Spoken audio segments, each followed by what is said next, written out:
오늘 본문은 음울하였던 우리 22장, 23장의 내용과는 다르게 소망과 기쁨을 주는 예수님의 부활이 기록되어져 있는 장입니다.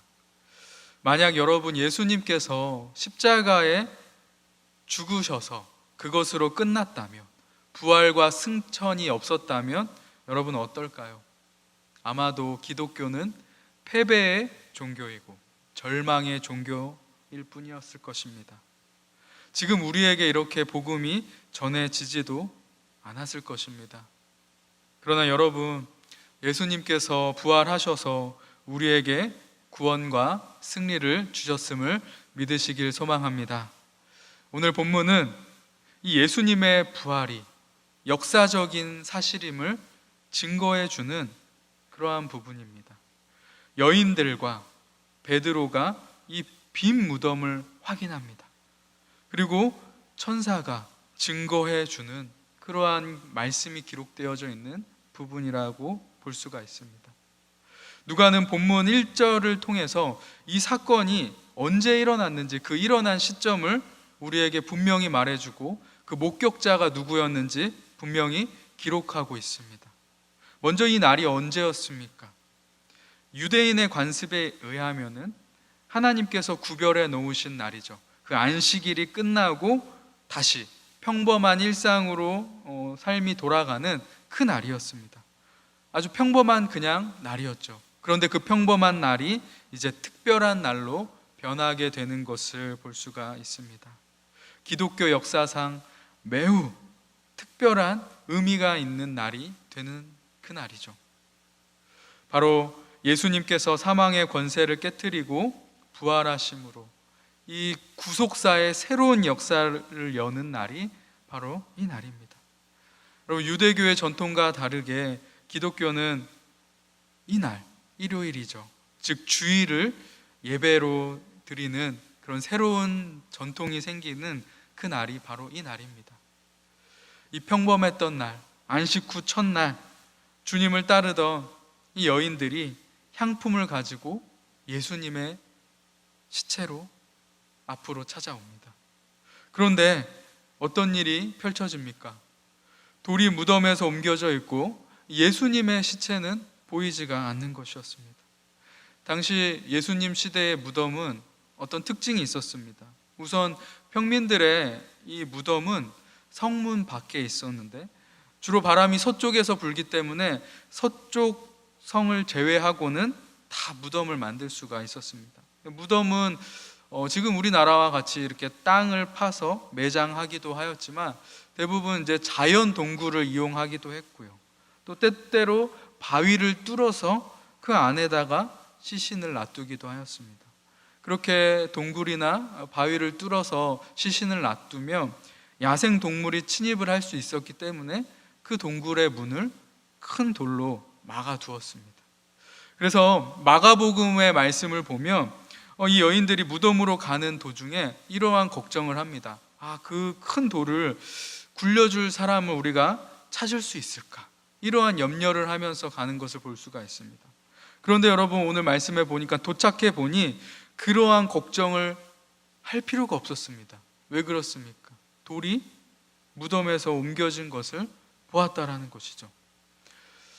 누가는 이 무덤의 돌이 하나님의 초자연적인 개입을 통해서 옮겨졌다라는 사실을 기록하면서 예수님의 부활 역시 하나님이 개입해서 초자연적으로 일어난 사건임을 분명하게 우리 독자들에 보여주고 있다라는 것이죠. 여인들이 향품을 가지고 이제 놀란 마음을 가지고 무덤 안으로 들어가 보았습니다. 그런데 예수님의 시체가 보이지 않고 있었던 것이죠. 예수님은 자신의 말씀대로 그대로 부활하셨습니다. 그렇기 때문에 그 안에 시체가 없는 것은 너무나도 당연한 일이었죠. 그런데 이 여인들은 예수님이 부활하셨다라는 사실은 조금도 생각하지 않았습니다. 그래서 근심에 빠지기 시작했던 겁니다. 누군가 이 시체를 훔쳐갔구나, 어디에다가 뒀구나라는 그러한 생각만 했다라는 것이죠. 이렇게 근심에 빠져 있을 때 어떤 일이 일어납니까? 그때 찬란한 옷을 입은 두 사람이 등장을 한다는 것입니다. 다른 복음서와 비교해 보면 마태와 요한은 눈부시게 흰 옷을 입은 이 두 사람을 누구라고 표현합니까? 천사라고 밝히고 있습니다. 그리고 마태와 마가는 이 무덤에서 여인들을 만난 천사가 한 명이었다라고 밝히고 있습니다. 그런데 누가는 지금 두 사람이라고 나타내고 있다는 것입니다. 누가는 이 천사의 수요를 정확하게 나타내면서 부활에 대한 이 중대한 증언을 하는 자들이 2명 이상이었다라는 것을 나타내주고 있습니다. 이것은 왜 그럴까요? 법적인 효력이 2명 이상부터 되는 이 유대교의 법을 많은 사람들에게 이렇게 나타내면서 이 예수님의 부활은 확실한 것이다, 증인이 이렇게 완벽하게 있다라는 것을 나타내고자 하는 이 의도가 있다라는 걸 알 수가 있습니다. 이 여인들은 이제 예상치 못한 상황으로 상당히 당황하고 있습니다. 찬란한 외모의 두 사람을 보고 두려움에 이제 빠지기 시작한 거죠. 여인들이 얼굴을 땅에 대고 있습니다. 천사들은 이 여인들을 향해서 지금 이제 뭐라고 말씀을 하고 있습니까? 책망 섞인 어조로 질책을 하고 있다라는 것입니다. 어찌하여서 산 자를 죽은 자 가운데서 찾느냐라고 묻고 있습니다. 여러분, 이 질문이 어쩌면 우리에게 하는 하나님의 말씀일 수도 있다라고 생각해 봅니다. 아무리 교회를 우리가 열심히 다니고 자기 자신을 막 불사르면서 희생하면서 헌신하고 봉사한다 할지라도 만일 여러분 다시 부활하신 예수님에 대한 분명한 믿음과 확신이 없다면 그것은 참된 믿음으로 인정받을 수가 없다라는 것이죠. 여러분, 아무리 우리가 많은 희생을 한다 할지라도 부활에 대한 믿음을 가지지 못한다면 우리는 하나님께 칭찬받을 수가 없다라는 것이죠. 오히려 이렇게 질책과 책망을 당할 수밖에 없다라는 것입니다. 예수님의 생애와 죽음은 십자가, 이 복음은 내가 알지만 부활에 관한 것은 내가 믿지 못한다면, 이것은 그냥 단지 신화 정도로 여긴다면 우리는 하나님께 책망받을 수밖에 없다라는 것이죠. 사신 예수님을 죽음 가운데 찾는 것은 시대를 막론하고 질책당할 수밖에 없는 것입니다. 모든 믿음과 사랑과 헌신을 무효로 만들어 버리는 것이 바로 부활에 대한 불신앙인 것입니다. 우리는 부활에 관해서 분명하게 믿을 수 있을 수 있기를 간절히 소원합니다. 그리하여서 정말 우리 주님께 칭찬받는 그러한 성도, 부활에 참여하는 그러한 성도가 될 수 있기를 간절히 소망합니다. 이제 천사들은 이 여인들에게 예수님이 자신에게 일어났었던 모든 그러한 것들을 정확하게 예언하고 있었음을 생각나게 합니다. 이 여인들은 예수님을 철저하게 따르던 자들이었습니다. 아주 충성스럽게 따르던 자들이었죠. 죽음에 대한 예수님의 예언을 들은 적이 분명히 있었습니다. 그리고 다시 부활할 것을 예수님은 분명하게 말씀해 주셨죠. 이것이 이제 이 여인들은 기억이 나기 시작했던 것입니다. 누가는 오늘 본문에서 이 예수님의 말씀이 이들에게 기억나기 시작했다라고 합니다. 기억나게 되니 어떻게 됩니까? 그동안 모든 것들이 다 하나로 연결이 되는 것이죠. 그래서 이러한 일이 일어났었구나라는 것이 이제 이 여인들에게 기억이 나는 것입니다. 이처럼 여러분, 말씀에 대한 망각은 불신앙을 가져오게 되어져 있다는 것이죠. 그래서 본문의 6절부터 8절까지 본문의 말씀을 보면 중요한 단어가 나오는데 그것은 바로 기억이라는 단어입니다. 6절에 예수님을 기억하라, 8절에 예수님의 그 말씀을 기억했다라고 계속하여서 반복하고 있습니다. 왜 여러분 부활의 신앙이 없어지는 것일까요? 부활을 못 믿고 불신앙이 우리 가운데 생기게 되는 것일까요? 그 이유는 말씀에 대한 망각이라는 것이죠. 말씀을 망각하게 되면 불신앙에 빠지게 되어져 있습니다. 그럼 베드로도 한번 보시면요, 예수님의 수제자였죠. 그런데 예수님의 그 말씀을 까맣게 잊어버리자 어떻게 됩니까? 예수님을 부인하게 됩니다. 아무렇지도 않게 부인하게 돼요. 오히려 열을 내면서 부인하게 된다라는 것입니다. 그러나 다시 예수님과 마주치게 되었을 때, 그때 말씀이 생각이 나는 것이죠. 그러자 통곡을 하면서 회개하게 됩니다. 여러분, 우리도 왜 고난당하고 어려움을 겪습니까? 말씀을 잊고 살기 때문이 아닙니까? 말씀을 통해서 어떻게 살아가야 하는지, 우리가 어떻게 행동해야 되는지 이것을 잘 깨닫고 알아가야 되는데, 그 말씀을 잊고 살 때 우리는 어려움에 빠지게 된다는 것이죠. 고난을 당하게 된다는 것입니다. 그런데 고난을 당하면 또 우리는 어떻게 됩니까? 우리가 시시하게 여기고 무시하였던 그 말씀이 다시 생각나게 되는 것입니다. 그러면 그 말씀이 나에게 힘을 주죠. 그 말씀이 다시 우리의 신앙을 회복시켜 줍니다. 그래서 말씀으로 다시 돌아오게 된다라는 것이죠. 우리는 늘 말씀을 기억하고 다시 돌아와야 한다라는 것입니다. 말씀은 우리의 불신앙을 치유하고요, 우리의 무지함을 고쳐줍니다. 죽어가던 영혼에 생기를 불어넣어주는 것이 바로 이 말씀입니다. 그래서 날마다 말씀을 묵상하고 기억하는 것은 너무나도 중요한 일입니다. 그래서 시편의 기자는 이렇게 말씀합니다. 돈 많은 사람이 복된 사람이 아니다. 권세를 많이 가진 사람이 복된 사람이 아니다라는 것입니다. 무엇이 복된 사람입니까? 여호와의 말씀을 주야로 즐거워하고 묵상하는 자가 복된 사람이다라고 말씀하고 있습니다. 하나님의 말씀을 주야로 묵상하는, 기억하는 복된 인생이 될 수 있기를 간절히 소망합니다. 이제 이 여인들은 이 예수님의 말씀이 기억이 났어요. 이 예수님의 이 말씀이 생각났습니다. 너무나도 기쁜 마음을 가지고 이 부활의 소식을 전하기 시작합니다.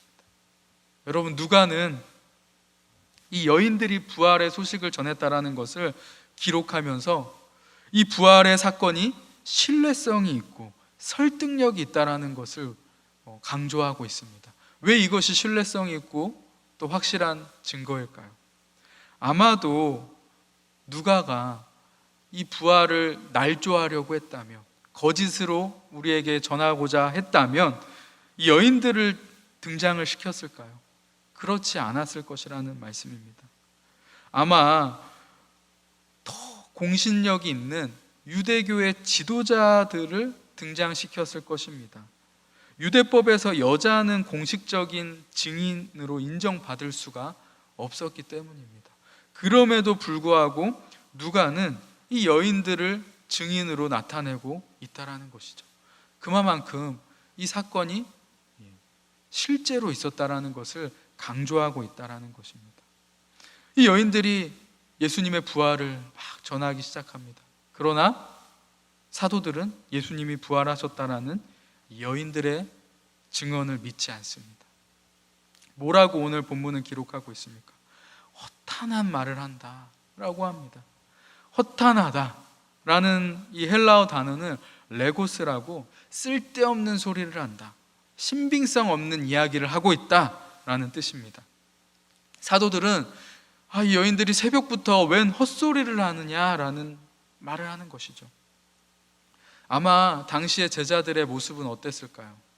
예수님의 죽음으로 큰 충격에 빠져 있었을 것입니다. 그리고 충성스럽지 못했던 자신들의 모습에 부끄러움을 느끼고 있었겠죠. 부활에 대한 생각은 조금도 없었습니다. 예수님이 다시 부활할 것이라는 생각이 조금도 없었다라는 것입니다. 많은 사람들은 이렇게 이야기를 합니다. 예수님의 제자들이 부활에 그러한 강한 열정이 있어가지고 꾸며낸 이야기였다라고 이야기를 하죠. 그런데 지금 제자들의 모습이 어떻다고요? 부활에 대해서 강하게 믿고 있습니까? 그렇지 않다라는 것입니다. 이 제자들은 지금 부활의 소식을 들었음에도 불구하고 구체적인 증거가 없는 이 상황에서 자신들은 믿을 수 없다라고 말하는 것입니다. 시체가 사라졌다라고 하는데도 그들을 설득시킬 수가 없었다라는 것이죠. 누가는 이 베드로가 다시 한번 이 빈 무덤을 갔다라고 기록을 하고 있습니다. 그 빈 무덤을 본 베드로도 어떻습니까? 그냥 놀라기만 했다라는 것이죠. 우리 이후에 보면 베드로는 다시 자기 고향으로 돌아가서 어부의 일을 하는 것을 볼 수가 있습니다. 여러분, 이처럼 제자들은 예수님의 부활 소식을 듣고도 믿지 않았습니다. 그런데 그 후에 어떻게 됩니까? 이 제자들은요, 이후에 예수님의 부활을 전하고자 자신의 목숨을 조금도 아깝게 여기지 않았다라는 것입니다. 이것이 바로 부활이 실제로 있었다라는 가장 큰 증거라고 말할 수가 있습니다. 예수님이 부활하시지 않았다며 이러한 제자들의 모습이 변하지 않았을 것이고, 그들이 예수님의 부활을 전하고자 목숨을 걸지도 않았을 것입니다. 누가는 오늘의 이 말씀을 통하여서 예수님의 부활이 객관적인 사실이라는 것을 계속하여서 증명해 주고 있습니다. 사랑하는 여러분, 복음의 핵심은 무엇입니까? 십자가, 그리고 부활입니다. 부활에 대한 이 믿음이 없이는 신앙은 형식적인 종교 생활만 될 뿐이라는 것이죠. 부활은 분명히 있었고, 그것을 경험하였던 제자들을 통하여서 지금 우리에게까지 전달이 되어져 왔습니다. 사랑하는 여러분, 이제 우리는 이 부활하신 예수님의 말씀을 기억해야 합니다. 그리고 기억하는 것으로 끝나는 것이 아니라 그것을 믿고 믿음으로 선포해야 되는 줄 믿습니다. 또 다른 이에게 예수님의 부활을 기억하게 하고 이 부활을 선포하는 그러한 증인된 삶을 우리는 살아가야 된다는 것이죠. 오늘 하루 여러분, 이 부활주일, 예수님의 크신 부활의 은혜에 우리가 깊이 잠기며 감격하며 이 부활을 전하는 선포자로 우리가 세워지는 복된 시간이 될 수 있기를 예수님의 이름으로 축복을 드립니다.